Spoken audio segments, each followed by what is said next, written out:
Brasil 61 recebe hoje a professora e pesquisadora da Unifase, que é a Faculdade de Medicina de Petrópolis, no Rio de Janeiro, e também coordenadora do Observe Infância, uma iniciativa da Unifase em parceria com a Fiocruz, Patrícia Boccolini. Patrícia, seja muito bem-vinda ao Brasil 61, obrigada pelo seu tempo. Eu queria que você explicasse para quem está em casa o que é uma hepatite e qual a diferença entre os diferentes tipos de hepatites que existem no Brasil.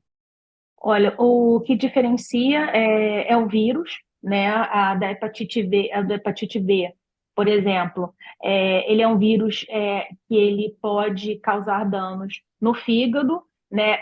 E para ele a gente, por exemplo, tem vacina, né? A vacina da hepatite B é a principal forma de prevenção, né? Porque depois a gente não tem de fato assim um tratamento medicamentoso, algo, né, uma cura, digamos assim. Então, a principal forma é a prevenção com a vacinação ainda na infância, né, em crianças menores de um ano. A gente tem 3 doses em crianças menores de um ano, que é uma dose ao nascer e depois seguindo de 2 doses, então, ou seja, uma vacina multidoses, e que ela protege praticamente para a vida inteira. Então, a criança ela fica depois um adulto, né, protegido para a vida inteira contra esse vírus dessa hepatite B. A gente tem outras hepatites também de origem bacteriana, só que essa tem essa característica específica da gente ter a vacina, né, e é uma vacina aplicada ainda na infância. Certo. E como que está atualmente a situação da cobertura vacinal contra a hepatite B no Brasil? Então, infelizmente, seguindo, né, como os outros imunizantes, a vacinação, a cobertura vacinal está baixa, né? A cobertura vacinal para hepatite B deveria ser a nossa meta, né? Para essa faixa etária de menores de um ano, seria vacinar pelo menos 95% de todo esse público menor de um ano.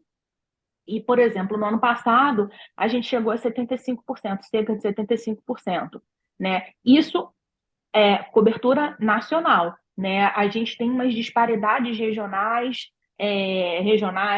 estaduais e municipais também muito grandes. A gente tem uma heterogeneidade muito grande. Ou seja, nacionalmente a gente tem esse dado, que é bem abaixo dos 95%, só que a gente tem disparidades, ou seja, a gente tem municípios que essa cobertura não chegou, por exemplo, nem a 20%. Ou seja, a gente tem essas disparidades e a gente sabe que ela vacina, ela funciona coletivamente, né? Ela é uma proteção coletiva. Então, de muito pouco vai adiantar, por exemplo, uma cidade como o Rio de Janeiro ter atingido a meta, porém todas as cidades da região metropolitana não, porque as pessoas circulam, né? Então, por isso que é importante a gente é, atacar, digamos assim, né? Essa heterogeneidade, ou seja, é, ter uma cobertura mais homogênea, né? Aumentar a cobertura vacinal como um todo, né? Então, esse número nacional ele já traz o impacto, porque ele está longe da meta, mas também a gente vai ter que ter um olhar particular, porque a gente ainda tem alguns municípios com uma cobertura que está muito aquém da, da, da que a gente precisa para realmente para as crianças estarem imunizadas. E um outro fato, como eu falei anteriormente, essa é uma vacina multidoses. E isso traz um outro complicador, porque a primeira dose, ela, basicamente, ao nascer, se toma ela junto com a BCG, né, nesse primeiro mês de vida, nos primeiros dias de vida, e depois você toma mais 2 doses né, com menos de um ano. Porém, é muito comum a cobertura dessa primeira dose, ela é até bem alta, só que depois a gente tem uma dificuldade em fechar esse ciclo, né, em completar essas 3 doses. E isso também é bem problemático, porque a criança não está protegida. Se ela tomou só 1 ou 2 doses, ela não está protegida contra a hepatite B. Então, é importante também isso. Não só tomar a vacina, mas também completar o ciclo das 3 doses. E quais estratégias têm sido adotadas para completar esse ciclo vacinal, para aumentar essa quantidade de crianças vacinadas, principalmente por causa dessa situação que você falou aí, das peculiaridades de cada cidade que fazem com que a cobertura seja tão heterogênea? Olha, as iniciativas, elas obviamente vão variar de município para município, porque tem algumas questões que não são tão problemáticas em uma cidade, mas podem ser em outras. Por exemplo, a questão da busca ativa, né, que ela está sendo muito usada agora, ou se não foi, está começando a ser muito usada em alguns municípios. Só que ela vai ser mais eficaz naqueles municípios onde a cobertura da atenção primária também é maior, né? Onde você tem mais agentes. Não é à toa que cobertura vacinal está intrinsecamente relacionada com a cobertura da atenção primária, né? Um dos resultados do Observe Infância é esse, que aqueles municípios que têm maiores coberturas de atenção básica, eles geralmente também são municípios com melhores coberturas vacinais, como um todo. E isso destaca a importância da atenção, dessa busca ativa, desse agente comunitário, né? Ele conhece seu território mais do que ninguém, então ele sabe quantas crianças tem ali, quantas crianças menores de 1 ano, quantas crianças que não tomaram, que estão com a caderneta, por um acaso, estão com a caderneta incompleta por algum motivo. Então, esse é um recurso, né? Tem municípios que já estão fazendo, deixando o posto aberto por mais tempo, ou mais tarde, ou abrindo aos sábados, que a gente sabe, isso também é uma questão importante, né, de ter mais tempo para poder levar. Os pais trabalham e muitas vezes não conseguem chegar a tempo para vacinar seus filhos.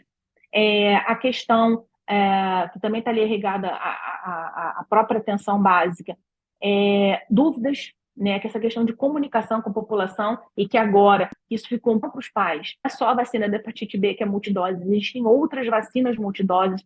Nesse primeiro ano de vida, a criança ela vai quase que mensalmente tomar várias doses de vacinas ao mesmo tempo, né? Isso muitas vezes pode confundir aquele pai, não, já dei na verdade essa dose. Não, não dei. Então, por isso que é importante não só a caderneta, né, mas esse diálogo com o profissional de saúde que está lá no posto, para tirar as dúvidas, e apontar a importância de se estar vacinando, né, que é proteção contra várias doenças, né, e isso é um ganho para a gente, né, porém isso muitas vezes também faz surgir dúvidas na população. Meu filho está tomando 5 vacinas, explicada para esses pais, para essa família, né, se não, precisam vacinar seu filho, a gente tem uma chance real de que a doença já erradicada, que elas voltem, né? A gente tem, sim, aconteceu com o sarampo, por exemplo.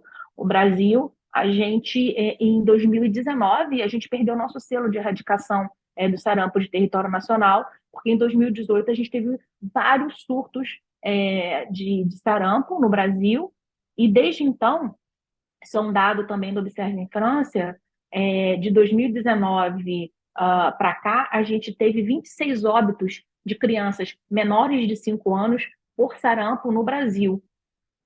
26 óbitos de crianças por uma doença que a gente já tem a vacina, e a vacina está disponível no SUS. Então, e é uma situação que a gente não via há décadas.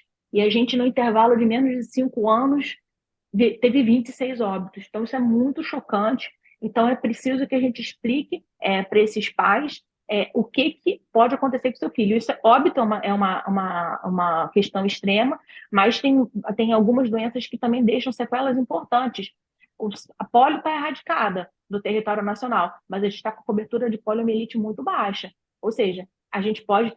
É um risco real de retorno se a gente mantiver com as nossas coberturas baixas, sim, porque a polio ainda circula no mundo. A gente tem países ainda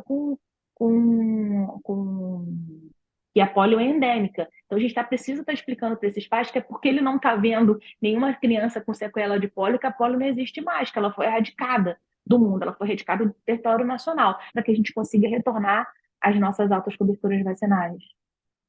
Certo, Patrícia. E no caso da pessoa já infectada com hepatite B, queria que a gente comentasse um pouco sobre os principais sintomas, como que essa doença é transmitida e como que a pessoa se sente após a infecção. Olha, ela vai começar a apresentar enjoos, dores. Muitas vezes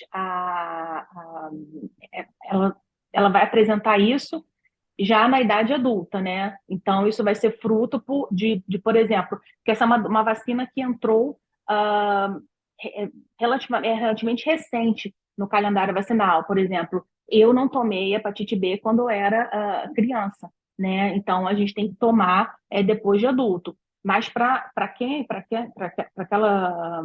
aquela pessoa que não tomou, é importante que tome, né? E uma vez já ela pode ser passada por contato sexual também, né? Então, ela é altamente contagiosa. Então, assim, é necessário, e a única prevenção é a vacina. Os primeiros sintomas é, eles são febre alta, são sintomas muito semelhantes das viroses, né? Então, muitas vezes a pessoa ela demora a procurar esse atendimento porque ela acha que é algum resfriado, que é alguma coisa um pouco com pouca gravidade, né? Porém, é importante a gente estar atento a isso, principalmente se você nunca tomou a vacina, né? Então é importante estar atento a esses sintomas, porque isso pode acarretar, né, em danos permanentes ao fígado, a câncer de fígado e a óbito também. Então, isso é importante a gente e você conviver com uma doença crônica no fígado realmente é de muita gravidade, né? E óbito, a gente tem óbitos já de hepatite B já no Brasil, mas não recentes de crianças, né? Uhum. Certo. A transmissão é apenas via sexual ou alguma outra forma de transmissão? Ela é basicamente sexual. Certo. E o diagnóstico, como que ele acontece? Como eu falei, esses primeiros sintomas, você vai ter que procurar o médico, e aí ele vai começar a fazer algumas perguntas e descartar. A primeira pergunta, geralmente, que é feita, e aí que direciona muito o diagnóstico, é se você foi ou não vacinado, né?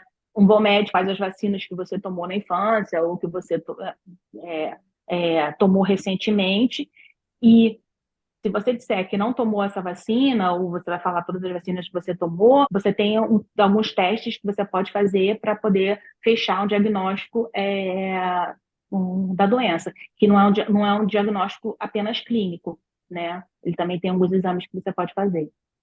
Joia. E o tratamento? O tratamento basicamente como é um vírus, assim, você vai ficar convivendo, você não tem uma cura, né? Por isso que é importante a vacina. Você tem a prevenção contra a doença. Porque uma vez que você tem a doença, o tratamento vai ser tratamentos assim, a depender da gravidade, né, de cada paciente. Você não tem assim um medicamento direcionado para isso, né? Você vai ter que conviver com aquilo e algumas questões mais paliativas para você conviver com o vírus. Isso é importante frisar. A gente não tem como alguns vírus, a grande maioria dos vírus, você não tem uma cura, né? Você, você vai tratando os sintomas, né, daquela doença, você não trata a doença, né? Enfim, por isso que é importante a gente estar frisando a importância da vacinação, que o principal remédio, digamos assim, é a vacina. Tá, joia. Muito obrigada, Patrícia. Você tem alguma consideração final que você gostaria de fazer? Não, até que eu falei, eu só acho que é importante que a gente sempre mantenha as cadernetas das crianças atualizadas, né? É, nosso calendário vacinal ele é muito rico, protege contra várias doenças, né? E doenças que podem deixar sequelas e gerar óbito nas crianças. Então, e são vacinas que estão disponíveis no SUS de forma gratuita, né? Então, é importante que a gente vacine nossos filhos, entenda a importância disso e ficar atento também a essas vacinas que são um pouco mais complexas no sentido de ter 2 doses ou 3 doses. É importante a gente fechar o ciclo para, de fato, estar protegido contra aquela doença específica e que não tem nenhum problema nenhum tomar várias vacinas juntas, né? O calendário ele já está dividido a ponto de se tem alguma vacina que não pode ser tomada junta, ela já está separada, né? Por exemplo, a da febre amarela, que não se recomenda. Então, a da febre amarela se dá quando a criança está com 11 meses, digamos assim. Então, ela já está sozinha quando a criança tem 11 meses, não toma nenhum outro a mais junto com aquela. Então, é importante essa caderneta sempre atualizada, que é uma das principais coisas que a gente pode fazer para os nossos filhos. Tá joia. Muito obrigada, Patrícia. Bom trabalho. Imagina, obrigada a você e sempre, a gente do Observe Infância está sempre aqui à disposição.